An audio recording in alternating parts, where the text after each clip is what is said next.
you look like that? Try to speak what I really want it. I Why do you look like that? I was just about to say something about video, but no, you want to be like that. You want to be like a... Do you want to be a potato? You want to be a potato, you gotta be a blondie. Or a golden retriever. God's sakes. No, how am I doing hold now? I had it hold like for the other video right now. I don't let this Smooshmallow Shadow hold the tablet. Like, no, not tablet, iPad. God's sakes.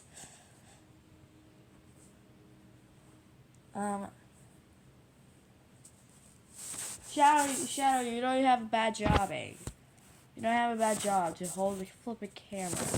Yep, I knew it.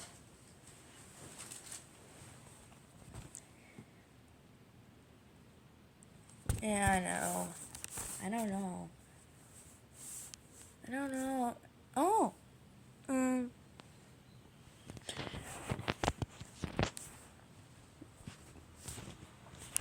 Yeah, this is gonna be a better job for the camera now. Dang it. I'm gonna let this pillow hold it. Like in the back. I hope. I hope it stays as this.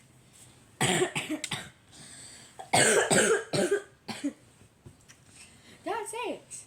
So, what I was about to say is that I passed in 4th grade, so now it'll be in 5th grade now. Oh, you got to be kidding me.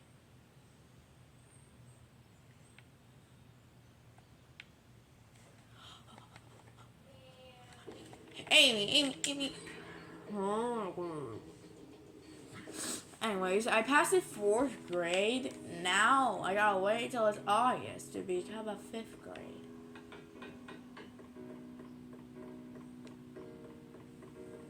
I wonder what my 5th grade teacher will be. It could be Mr. O'Neill, Miss Bogman, and the other one I forgot. I'm sorry, I forgot the other one. It started with a P. Can you leave me alone for 1 second? I wanted to say something really quick. Can I say something really quick? No. Leave me alone. Leave me alone. Stop.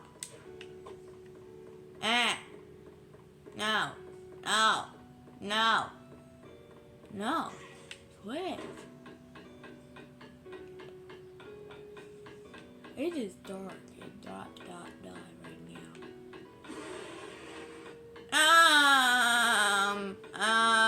Can you leave me and Cream alone for really quick?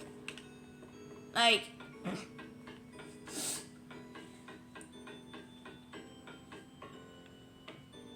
really right now? Don't use that dash anymore. I don't like that noise. I see you. You're over there. I see you. No, Tails, no, I can't. No.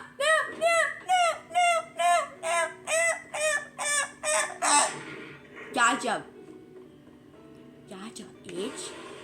No, Tails, move. What are you doing? Me. Tails again. R? I thought it was Y.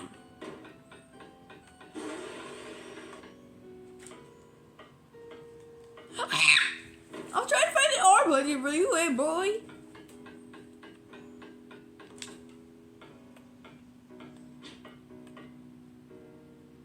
Flip. I hate when I throw or aim. I hate my aim. I like this update. Yeah, it's pretty cool. Nah. No, not Cream. She's 6 years old. She's young. Gotcha. Got you, B. Itch. No.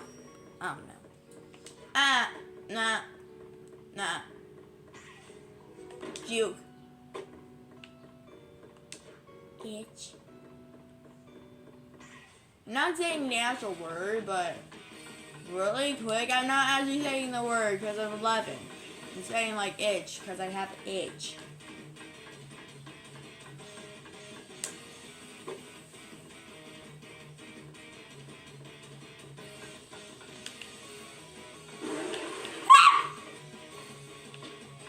To lab with the word.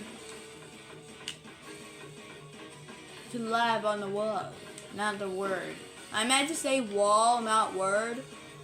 Because I'm messing up words that I have. Tails, shoot him. Tails, if you don't shoot him, you're gonna die by him. Ah! Where is he? Bat! I'm gonna bring my hammer with me. I thought I was gonna die really quick. I got danger time, it's like 84. 84?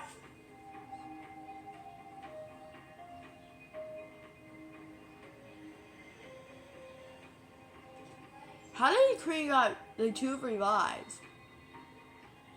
Did she revive Tails? Did she revive herself?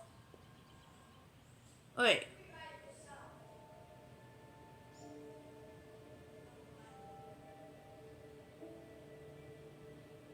Where did I go right now?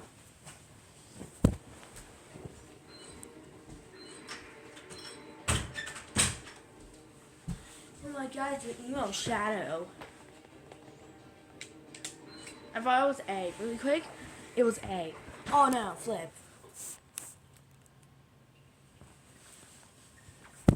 Oh. I hate that. Well, people are gonna get angry right now or upset that I'm not going to flip that up. And I am. X.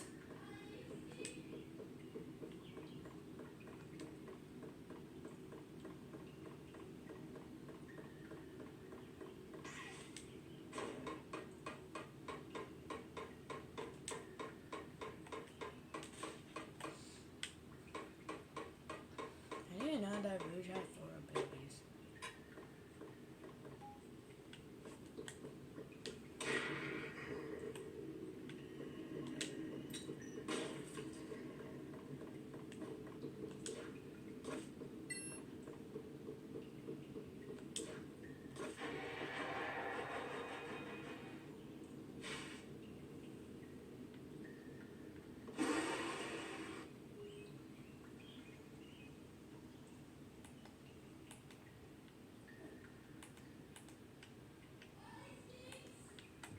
Ignore Brave Brother what he's saying, because that's a lie.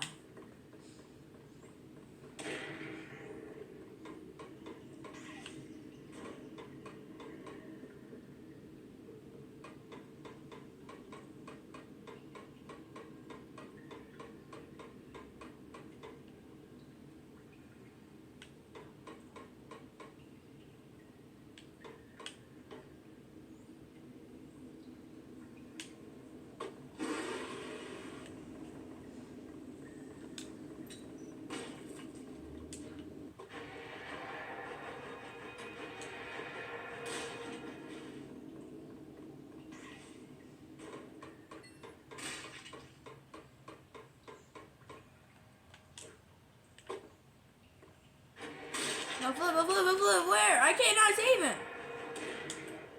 I got no R.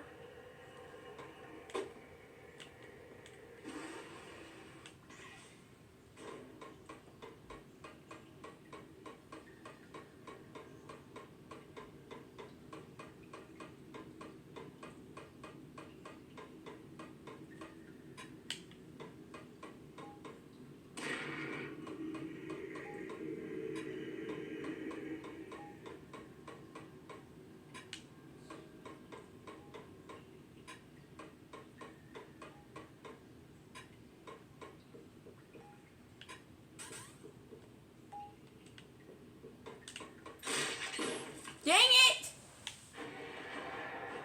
Oh yeah, I'm flying.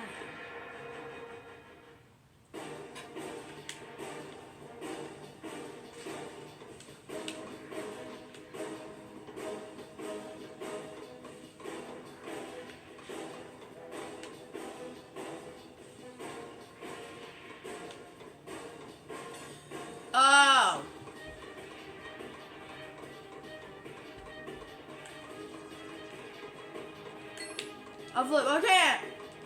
B. Ah! Oh no. I can't help you. I'm sorry.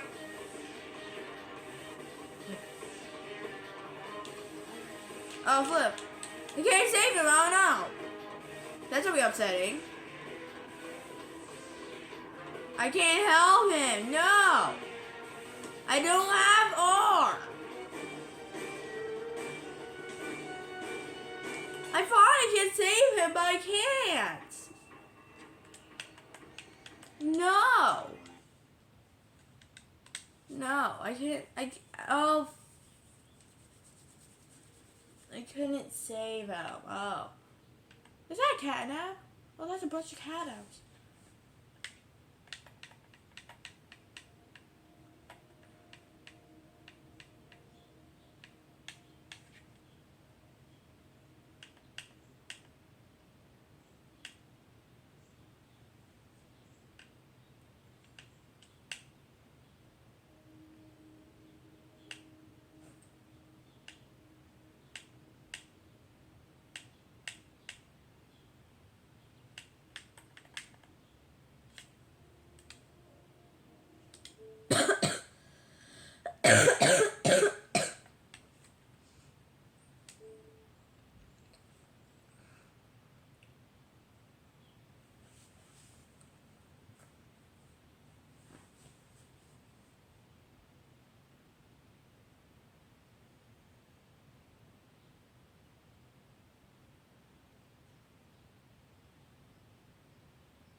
No, I don't want to play it. I don't want to. I know. I'm going to see if I can laugh. Let's see if I can or not.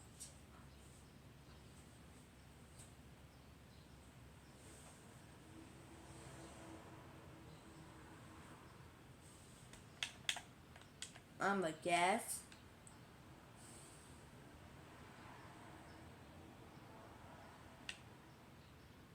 Why does he look like that? I'm not being rude.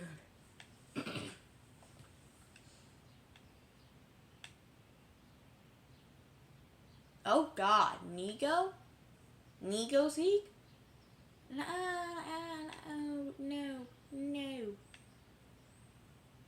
Ew.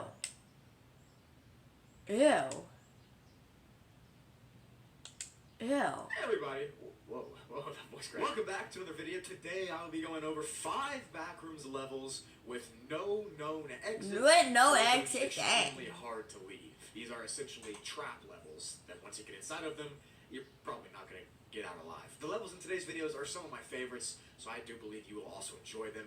And if you want more long videos just like this, no drop a exit like for the old Brookster. I would really appreciate it. Thanks so much for your support. Dang. Sit back and relax, grab some M&Ms, maybe a root beer or something like that, and enjoy root beer, some no. terrifying levels that cannot be escaped. Also, go check out Spoogly. It's about to hit 100,000 subs. I love you all. Bye. Enjoy? Maybe I won't.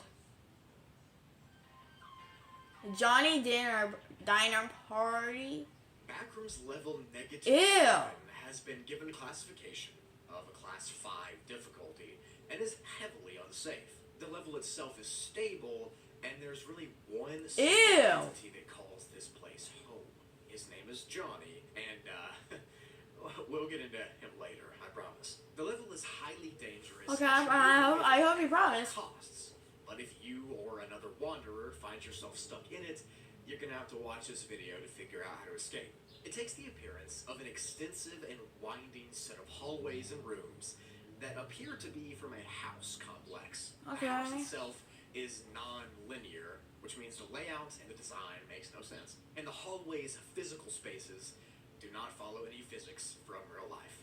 The hallways seem to wrap around a central location inside the level, which is known as the this was dining room. levels. And the dining room is a horrifying place with deeply disturbing descriptions given. And if you find yourself walking around the hallways and you end up in this dining room place, you're gonna want to run away as fast as you can.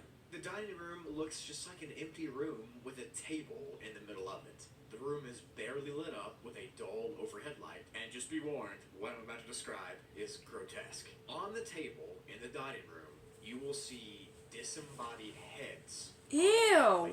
The plates themselves Now I get are sick. 7 inches apart from each other, and the heads of them are all different, and they're all on different levels of decay. Obviously, I can't. Ew, that's disgusting. YouTube would probably slap me in the face and delete my channel, so you're gonna have to imagine.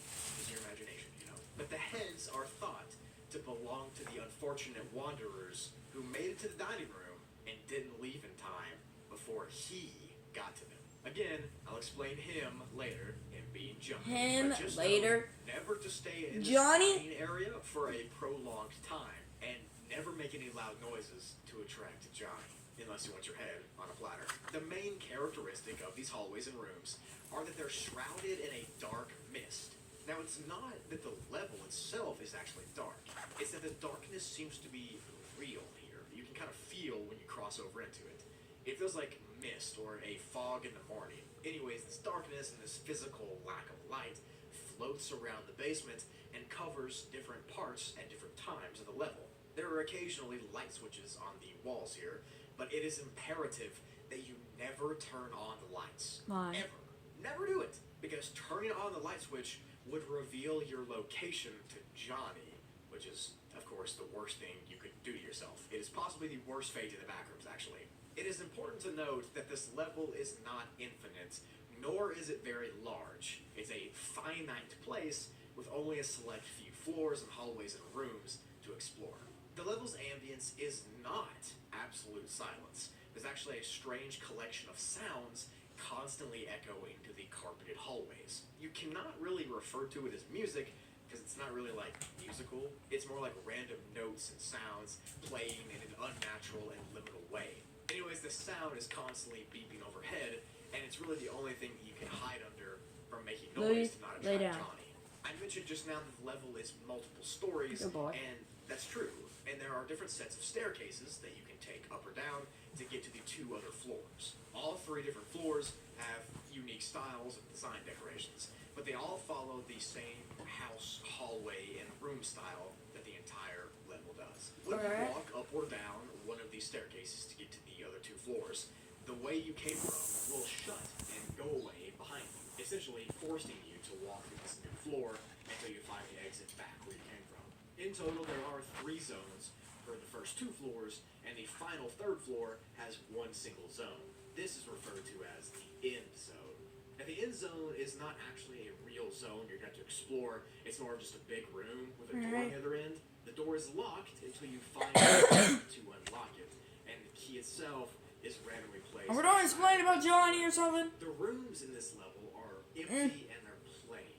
Usually at most there might be a desk or a bed or a chair or some other random piece of furniture, but all of it seems to be from real life. Keep these furniture pieces in your mind because you might have to hide under them to evade Johnny. The hallways on these floors seem to shift when you're not looking, which adds to that non-linear nature that I mentioned earlier. No. This makes it really hard to map out where you're headed or where you're going to be, so just think of these hallways as a Rubik's Cube that can shift.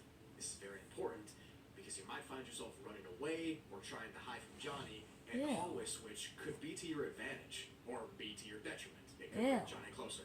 This Johnny figure that I keep mentioning is horrifying, and I'm about to explain it right now. The entity is only referred to as Johnny because there are strange invitations scattered around different levels of the You've been invited from inviting Johnny people to Johnny's dinner party, and this level is the dinner party. He's the reason for those disembodied heads on the table, and is also the reason you should Is never Johnny have a okay light or in no? halls, unless you just don't want to be alive. Physically, Johnny seems to be a shadowy, dark entity of an unknown physical size. Most people that see him really don't survive the encounter to give accurate details, but from the few that have, or the few that have pictured him, he seems to be a grotesque, dark shape with large white eyes. He smells of rot and decay, and he behaves very sadistically and malevolently. Johnny can sense when lights turn on in this level, and the second one does, he will sprint at an unnaturally quick pace to that location. That's how he hunts. He seems to mainly hang out in that dining room area where those heads are at the center of the level. So if you walk into that room, or if you accidentally get there on purpose, it'll be the last thing you do, most likely. Johnny's attacks are vicious and aggressive, and he will slash and bite and do anything in order to despawn you or his victims. After this, he will then take their head back to the table for display. He kind of seems to feed off of fear. It is unknown if Johnny is some kind of mutated entity, like a retrohound or a redkin, or what his true form is. But since the level is covered in this misty darkness, and Johnny's full body has never been seen, we can just guess that he looks gross, because he smells gross. Whatever or whoever it is, don't tell him that he smells gross, or his body. Your head on his table. If you want to survive this level, and Johnny specifically, you need to do the following. If you hear footsteps outside of a room that you're in, you need to hide quickly and quietly. If the music on this level stops playing while you're exploring, you also need to hide. This means that the entity Johnny is nearby. This creature as a whole strikes fear into thousands of wanderers inside the back rooms. He's very taboo, very scary, and many people won't even go near this level because of how dangerous Johnny is. The only good news is that Johnny's eyesight seems to be bad because he's used to the darkness, so he relies so much on hearing and smell to hunt you down. This is where hiding under that furniture might save your life, because he might not be able to see you under there. To enter the level, you have to touch a piece of paper on any other level that reads, "You've been invited," inviting the reader to Johnny's special dinner event. If you find this invite, you can no-clip through it to come here, but if you also find it, you should shred it and never touch it again, because it would be the worst thing you could do to yourself. To exit the level, you need to search the different rooms of this level to find these magnetic key fragments. That's a broken key. To make a full key to use to unlock the door in the end zone. And the end zone is at the top floor of the level. It's the third and final one. You have to unlock the door on the other side of the room in the end zone to escape. The only problem is some of these key fragments might be in very dark places, so you might have to use a light to find them. And what did I tell you about lights? They attract Johnny. So you have to do it for a split second, maybe 1 or 2 seconds at max, if you want to survive. That way Johnny doesn't have time to react. Bathroom level 1411. Your dream, your idea. Stupid ad. So Backrooms level 1411 doesn't actually have a classification graphic, so I'm going to make one for it. That's what I do. I'm going to give it a classification of a class 3 difficulty due to its environment and its entities within, and its just overall strange effect that it gives you. The level is actually created by another YouTuber named Nostalgia, and the description of the level is as follows. Level 1411 is a series of interconnected and interlooped hallways that are constructed out of a small tile. Think of like the ballroom styles, but I might make a level. Is kind of similar to level 0. I might make a bathroom level because it seems to have non-Euclidean geometry, which if you're not sure what that means, pretty much it means you could just be walking in a straight line, but actually end up behind where you started. Pretty much reality doesn't make sense. The level's roof above you is made out of tile as well, but it's black and not white or gray, and it actually absorbs light and sound, which of course means there's going to be no echoing, and means that any light that's shining will get sucked up into the roof, and it'll be dark in some areas. The level seemingly has these mannequins placed in very random spots in the hallways. The mannequins themselves are around 6 feet tall, and they're made out of what we think is wood. They kind of look like those little stick figures from art class. You know, yeah. But these are human-sized. These mannequins give off extremely unnerving energies and no. emotions, and even though they don't have any eyes, you can feel them staring at you. And God. even if they don't seem alive, either they seem fake or whatever, they're alive. Trust me, they are. Each time you see a mannequin, you need to keep your eyes on that mannequin until you're out of its direct eye shot, or until you can't see it anymore. Because if you turn your head, or if you look a different way, they will silently move closer to you until they're in range of attacking you. Kind of like that Apeirophobia level, but in real life. Now, they don't attack you viciously or claw at you or anything. All they have to do is to touch you. Just a basic tap or poke on the shoulder, and you'll be gone. If they manage to do this, then your bones will fly out of your skin, and you will end up as a pile of just meat on the ground. Ew. Lumpy sack of flesh. Now, even though your bones are gone, The horrific part is that you're still completely conscious and sentient. Like, you still know what's going on, but you won't be able to move or talk or do anything because you're just a flat piece of meat laying there. That's got to be one of the actual worst things to happen in the backrooms. I mean, that's horrible. Wow. But if you somehow make it past these mannequins and don't get turned into a lump of flesh, and you wander deep into the halls, you're still not out of the woods. Because like I said earlier, this level is full of these dark areas and these dark zones where there's no light because the ceiling and the walls absorb it. These areas are extremely enigmatic, and they almost act as a sort of pocket dimension within themselves. So if you're walking for 1 second in the light, you see this dark area, and then you walk into it, you'll be enveloped inside of this dark dimension. The entire light that was behind you will be gone, and you'll be in complete darkness until you continue to walk the other way out of it. These dark areas, of course, attract smilers and other weird entities that live in the backrooms. You might even run across a phobic centipede or skin stealer inside of these dark zones. We don't really know what all lives there, but you can take a guess. These types of entities like this type of level because it brings a lot of opportunity for easy prey. You know, the mannequins will just take your bones away for some reason, and you'll end up as lumpy flesh, and of course that is easy prey for some kind of creature. It really is unknown why the mannequins do this, but we have some theories, and I'll go over the theories later on in the video. But for right now, you just need to know that it does play a role in the level. Even deeper into these strange halls, there lies more weird, just stuff. The first is that there's rumored to be a strange, enigmatic, floating eyeball type creature that, according to legend, is from the very first victim that was turned into a lumpy flesh pile by a mannequin. And over the years, this eyeball that was small grew into its own sentient being, and now it terrorizes the halls of this level. Anyways, the eyeball floats around in an unknown way, and it's, again, sentient in an unknown way, but if it sees you, it'll chase after you. Its ultimate goal, of course, is to absorb you into itself. Now, the good news is, this eye can only see in one direction at a time, obviously the way it's looking, and since there's plenty of dark areas and corners you can hide in, I'm sure that you could probably evade it pretty easily. Unless you can't, then you're screwed. If you do encounter and evade the eye, then the exit of the level will make itself appear. And if you escape that eye, no matter where you're at in the level, you can look up to the ceiling and you'll be able to see a green glowing exit sign. All you have to do is follow that sign and you find the way out. But again, it's not that easy, because there is another strange creature that lurks even deeper into the halls. It takes the similar appearance as the eyeball, except this is one giant yellow smiley face sphere thing. So it's just like a sphere with a smiley face. The face tends to lurk near wherever the exit is, and it picks off unsuspecting wanderers that think they're about to make it out. Which is kind of sad. Imagine like beating the entire level or running to the exit and then getting eaten by a smile. Most normal backroom stuff, guys. Cool. An even deeper theory is that this smile face is the head of that first victim from the mannequin, like the eye was. Which leads us to these strange effects that this level might have, and the theories we have on it. So the eye and the smile face are these large, weird body parts that have morphed into their own entity. They've developed consciousness, they developed ambition and goals, and a drive to eat and whatever.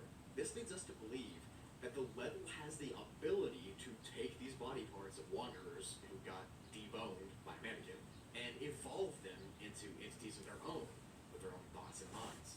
Now, it's unknown if the wanderer has any power inside of these creatures, or if nothing of them exists anymore, just their physical self blown up to be bigger. But it's definitely weird that the level can take these body parts and turn them into stuff like this. You know, a giant. It's a stressed mess. Ooh. You're feeling it? Eye, giant face. What other giant things are walking around deeper? I mean, you're gonna walk down and see a giant leg or arm walking around. We don't know. We just can't tell you. Backroom level 75 Level 75 of the back. slash 75. It's a cave. Has been given a class 5 survival difficulty for its very unsafe and unsecure environment, but it is devoid of entities, which is always a nice thing to not have to worry about. But the layout of the level is dangerous enough to where that doesn't matter. The level was discovered on March 3rd, 2019 by a now deceased Meg operative, and the description of it reads as follows. Level 75 is a massive group of narrow, interconnected caves made entirely out of gallium. Now, gallium is a chemical element, and in this this level, it takes the appearance of a bluish gray metal that is very soft. In fact, it's soft enough you can cut it with a knife. It's solid at room temperature, but when it's heated ever so slightly, it'll melt into liquid metal. I know you didn't click on this video for science class, but all of that was important, trust me. So gallium is the only material on this level. There's no stone, no dirt, no rocks, no fiber, nothing else that would be in a normal cave is here. It's all gallium. And as of right now, only approximately 10 kilometers of the level have been discovered, but it could be far more expansive, we don't know. The temperature inside of the cave here varies from 50 degrees Fahrenheit, or 10 Celsius, to 95 degrees Fahrenheit, or 35 Celsius. It drops and rises in temperature every 3-ish hours. That's important because the melting point of gallium is approximately 86 degrees Fahrenheit, or 30 Celsius. And since the caves heat up and cool down, they are in a continuous cycle of melting, solidifying, and melting all over again. Just you being in the enclosed space of these claustrophobic caves with your radiant body heat is enough to start the melting process. Since humans' body temperatures are hot, like over 95 degrees, we radiate a lot of heat. A lot of heat comes off of us. And if you're touching this gap...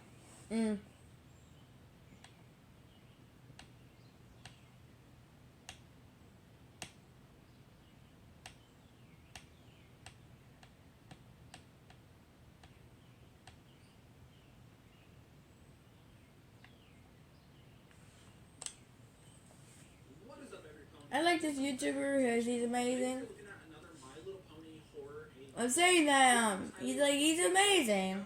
Remember, I got a lot of comments to look at this, and I'm finally getting around to it.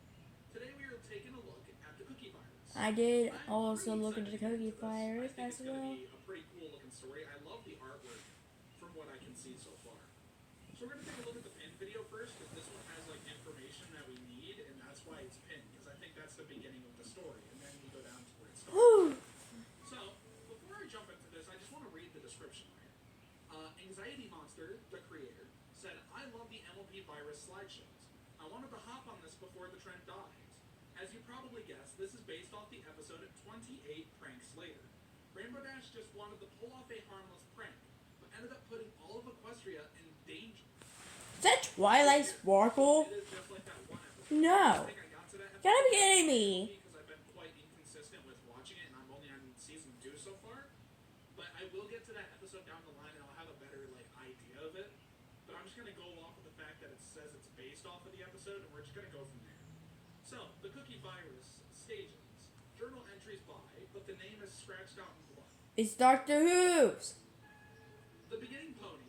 Pony is somewhat sane, but very hungry. No, not Twilight Sparkle. And are desperate to do anything for more. Earliest sign is rainbow muzzle and permanent smile/frown.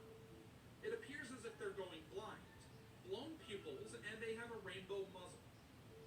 The second stage. Oh, good. Pony's sanity is declining. Losing feathers and hair? Dang. Thinking about their hunger.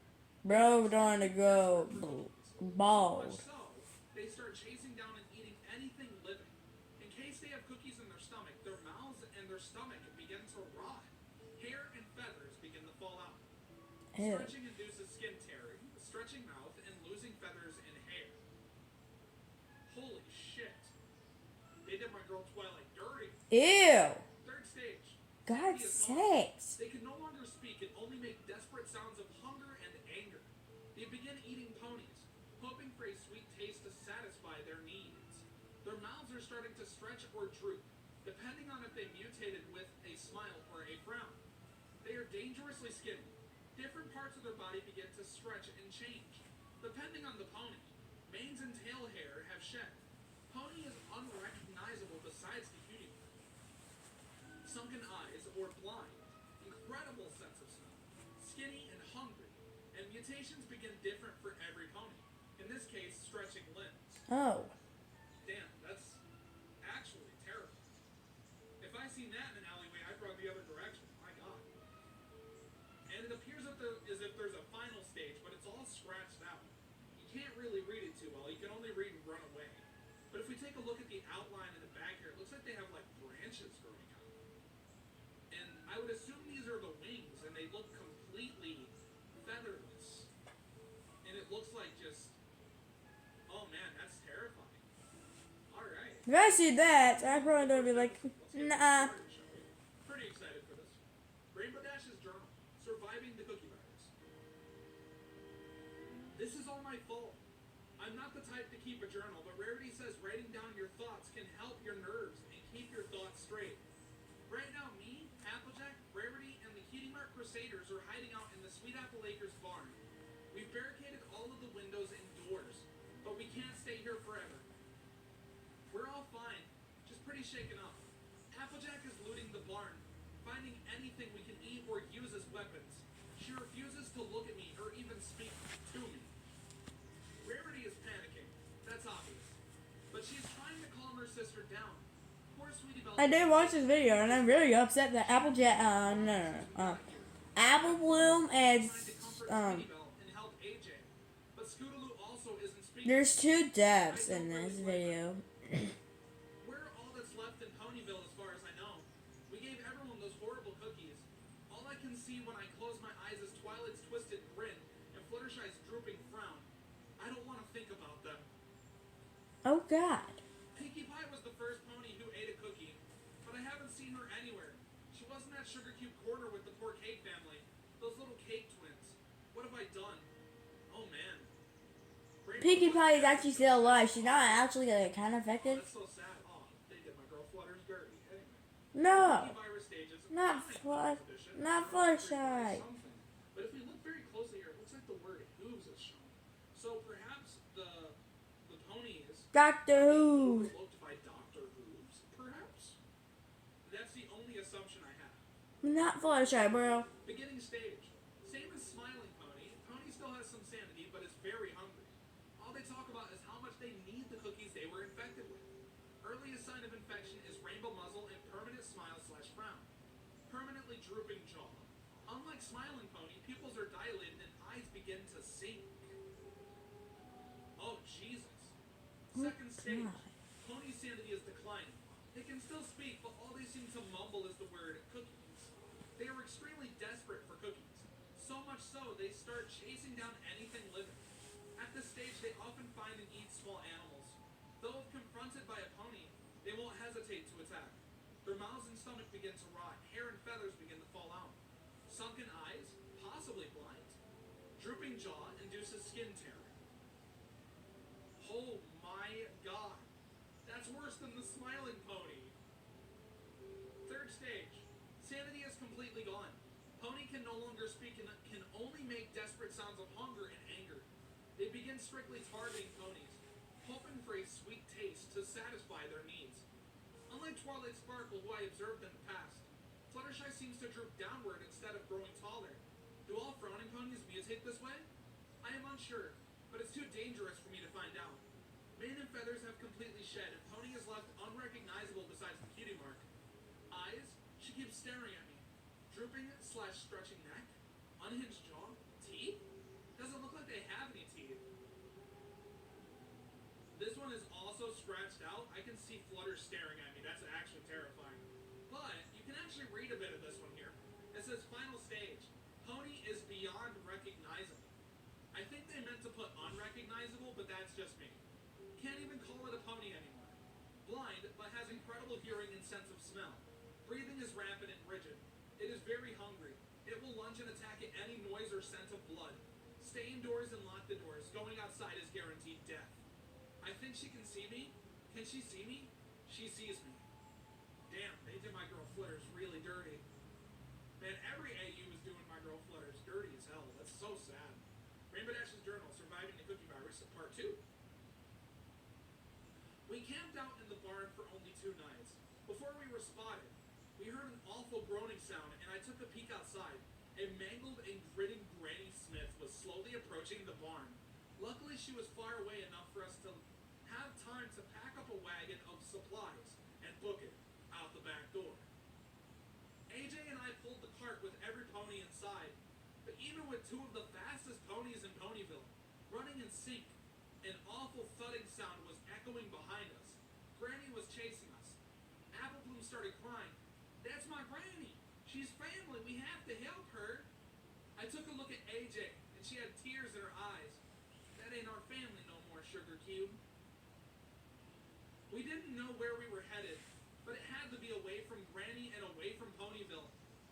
were suddenly cut off by a creature jumping in front of us. It was hard to tell who it was in the moment, but from Applejack's guttural scream, I'm positive it was Big Macintosh, or it used to be at least. In an effort to get away from him, AJ and I took a violent swerve right, tumbling down a steep hill. It was a really hard fall. Everyone fell out of the wagon and the thing crashed us into a big apple tree. In the mess, a chunk of the wagon crushed my wing and another fell on AJ's leg. My wing hurt like hell, and it was all twisted in ways it shouldn't be. But there was no time to shake it off. We had to go. Rarity levitated all the supplies she could, and AJ and I carried the Cutie Mark Crusaders on our backs. AJ was limping harshly with every step, but she was in such a blind panic, I'm not sure she even realized she was hurt. AJ led the way and showed us to a little wooden shed in the middle of the orchard. AJ said that part of the orchard was so far from the barn, they built a little shed to hold extra supplies. It was small and uncomfortable. Everyone pressed up against either a basket or a shovel, but AJ reassured us it was only until morning, and when those things were gone, her family. I could barely sleep. My wing felt broken, and I'm sure Applejack isn't in any better condition. Plus, I couldn't get Granny's face out of my head, or Appleton's cries. So I decided to be lookout, staying awake and listening or watching for anything close by. I couldn't hear anything all night. Not hoof steps, heavy breathing, or anything. While I'm sure we were all safe, I couldn't help the feeling that we were being watched. Now, if we look at the window here in the little slide, it shows a pink body with blue eyes. So that could be Pinky. And you can see a little bit of yellow, so I'm guessing that's a part of the rainbow mouth. So I'm guessing Pinky is infected. Their eyes also look quite small, so maybe she's like a frowning one, but I'm not sure. Rainbow Dash's journal, Surviving the Cookie Virus, Part 3. Although in the description it says Part 5. I must have fallen asleep at some point, because I woke up to Rarity nudging my shoulder. It was morning and everyone was awake. Applejack said it was okay to leave. We each grabbed the basket and loaded them with apples. For the time being, they'd be our only food source. I had barely picked 5 apples when I heard Rarity shriek. Without much thinking, I ran to her. She was holding up a magical gem shield and pushing back what used to be Big Macintosh. He was thrashing and gargling, and Rarity's magic was fading. What should I do? What could I do? Before I could act, some pony lunged into the scene, whipping out a powerful flashlight and shining it into Big Mac's eyes. Eye sockets? Big Mac howled and took a few dizzy steps away. The pony yelled, "Get the Crusaders and follow me." Now if we take a look over here, it looks as if Pinky came back, but it's actually Pinkamena. The 3 of us ran, AJ being the only one still carrying her apple basket. Rarity and I carried the Crusaders. In a blind panic, we followed this pony until we were out of breath, and sure we weren't followed. We only stopped when AJ collapsed to the ground, the pony turning to help her, and that's when I got a good look at her. Pinkie Pie. So she's not really like fully infected, but she does have the rainbow mouth thing if you take a look at her. Pinky. I jumped on Pinky for a hug, but she shoved me away.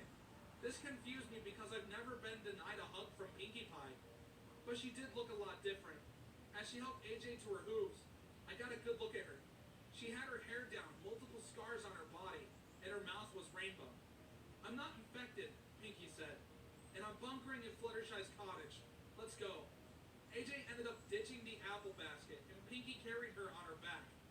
Pinkie Pie led us to Fluttershy's. "Fluttershy's? Oh, darling, does this mean..." Rarity seemed overjoyed, but Pinky sighed. "No, she's gone too.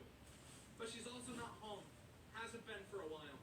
Her cottage is far away enough from Ponyville that I've been bunking there for a while now." When we got to Fluttershy's, it was just as Pinky said. Empty. Not even a single animal. But there were lots of bloody chunks on the ground of what used to be Shy's critters. I wonder if Fluttershy did this. Pinky led us to Fluttershy's basement and grabbed a medical kit, bandaging up AJ's leg before doing the same to my wing. "I'm not a doctor, so I don't know if you'll heal right. I'm sorry." "It's cool," I replied. My wing hurt, but it felt better in the sling. "Now I need answers from you, Pinky. We can't keep secrets during this. What happened to you? Are you infected? Pinky looked around the room and sighed. Can I speak to you alone? I wanted to argue, to tell her that whatever she had to say, she could say it to every pony. But the way she spoke was suddenly soft. She sounded on the verge of tears, so I agreed. We made our way upstairs and quietly looked through all of the windows to make sure we hadn't been followed. Pinky sighed and turned to me, tears welling up in her eyes. Oh, Rainbow, this is all my fault. I think we already said it was Rainbow's fault, Pinky. Rainbow Dash's journal. Trigger warning. Character death. Surviving That's the Apple character Bloom. of the Cookie Virus. No. Character death is, so I'm guessing Apple the Bloom. character dies. I wonder who does. Character death is Apple Bloom. That's I was why. shocked. Pinky just admitted that the virus was entirely her fault, but I thought it was my own. No, Pinky, it can't be. I was the one who fed everyone those cookies. I fed everyone the cookies. Tears were streaming down Pinky's face, so I could tell this wasn't a time to argue. Even if I wanted to take all the blame, she continued to explain herself. I'm sure Applejack told you by now, but this was all meant to be a terrible prank on you. To one-up you, and it was all my idea. When you came to me with the idea to prank the whole town with these Rainbow Joe cookies, I came up with the idea to prank you into thinking we all became zombies from eating them. But after you fed me that first cookie, I felt odd. It's hard to explain what the feeling was, but more than anything, I felt ill. But I was too determined to get you back. This was the perfect chance. I forced everyone in Ponyville to buy at least 1 or 2 boxes of cookies, even convincing those who didn't want the cookies to participate. I ignored how sick those cookies made me in order to one-up you, and now I've murdered everyone in Ponyville. Pinky crumpled to the floor. Despite her apology, I still didn't believe she had anything to apologize for. I knelt down and wrapped her in my good wing. Oh, Pinky, none of this is your fault. It's not like you made those cookies. There's no way you could have known. Pinky sniffled. Right, but I have been wondering, what did you put in those cookies that made ponies become this? I blinked at Pinky. I didn't make the cookies. Don't you remember? I said I special ordered them from someone in Canterlot. I didn't want to order them from Sugar Cube Corner or else it'd ruin the prank. Pinky perked up at that. Confusion now on her face. But if you didn't make those cookies, who did? We were interrupted by a horrible sound outside. Help! Help me! Instinctively, Pinky and I made it back down into Fluttershy's basement. Our sudden entrance startled everyone inside. Scootaloo spoke. What happened? Pinky immediately shushed her, and we all listened. Help me, please, she sees me. Apple Bloom gasped. That's a pony! There's a pony out there! Apple Bloom started running up the stairs before Applejack grabbed her by the tail. Apple Bloom, no. Apple Bloom yanked herself away from her sister. There's a pony out there who needs help. Our family is gone, Applejack. Just like you said, I have to help any pony I can before it's too late. Before any of us could grab her, Apple Bloom was running up the stairs. And outside, Apple Bloom, stop! Applejack desperately screamed as her sister ran away. Instantly, every pony was going after Apple Bloom as the cries for help outside continued. It sounded like a male pony, one I recognized for sure. Apple Bloom burst out of Fluttershy's cottage and turned the corner to where the cries were coming from. And that was not a pony. That was not a pony? What? Help! Help! Oh, it's mimicking! Oh, it's mimicking! Uh-oh. And it killed Apple Bloom. Oh my god. Yeah. Oh my god, this music makes this disturbing as hell. No! No, Apple Bloom! No! Yeah. That's awful! I watched the video Tragic. before, Oh my and it god! happened. Apple Bloom is now dead. They got my girl Apple Bloom! No! Yep.